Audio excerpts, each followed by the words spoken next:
Robots humanoïdes ou assistants vocaux, même combat. Il s'agit d'œuvrer au service des utilisateurs dans le but de préserver leur santé aussi bien que leur humeur.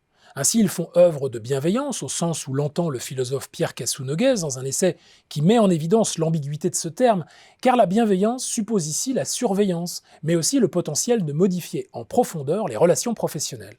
Par exemple, dans le domaine commercial, comme en témoigne Cassou-Noguès, une application sur Google Play s'est par exemple spécialisée dans l'analyse de la voix pour améliorer les performances des opérateurs téléphoniques.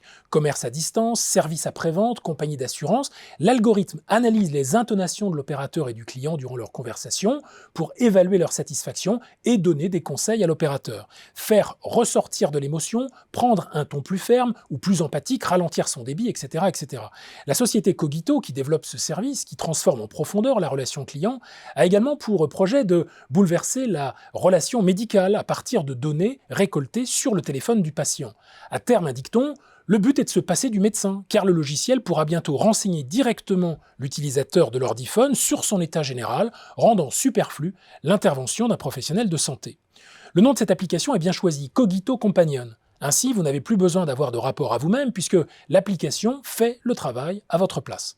Notez que le terme de cogito rappelle l'indubitable « je pense donc je suis cartésien » et signifie tout autre chose ici dans la mesure où nous serions condamnés à être sans cesse à l'écoute des machines pour savoir enfin qui nous sommes. En bref, nous ne sommes plus un sujet cartésien, mais le sujet d'Internet, explique l'auteur, c'est-à-dire un sujet désuni et divisé qui n'aurait plus grand-chose de commun avec la substance pensante découverte par Descartes. Étudions, si vous le voulez bien, les trois aspects de cette transformation. Tout d'abord, l'individu semble disparaître dans le dividu, pour qualifier, indique l'auteur, ces instances partielles impliquées dans les sollicitations de la machine. Le sujet est fragmenté en autant de sollicitations qui réclament son attention.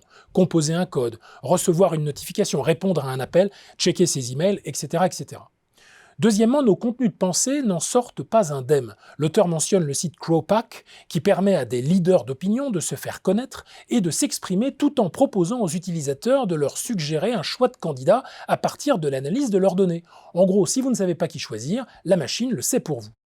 Troisièmement, c'est au fond l'accès à nos propres désirs qui s'en trouve transformé. Pour soutenir l'attention du futur client, les marques doivent investir en publicité et cet investissement est évidemment répercuté sur le prix final.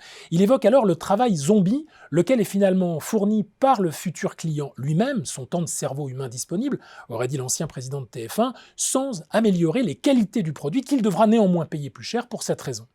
Au final, la bienveillance des machines serait donc à double tranchant. Certes, les données qu'elles contiennent nous renseigneraient sur nous-mêmes mieux que nous sommes capables de le faire sans elles. Elles peuvent nous aider à contenir nos biais aussi bien que le bruit, au sens exposé ici même par Olivier Sibony.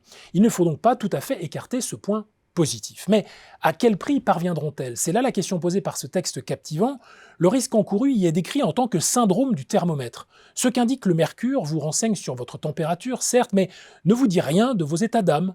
Comment vous vous sentez? Est-ce que vous en ressentez? Voilà ce que la machine ne pourra jamais expérimenter à votre place. La machine enregistre des signes, elle participe au premier genre de connaissance, dirait Spinoza, le plus bas, mais elle ne peut jamais atteindre le troisième genre, le plus haut, qui suppose une connaissance intuitive et adéquate de l'essence des choses, et qui nous contraint, face au nouveau pouvoir des machines, à conserver quelque bienveillance aussi pour les exercices spirituels et spéculatifs auxquels nous invitent les philosophes.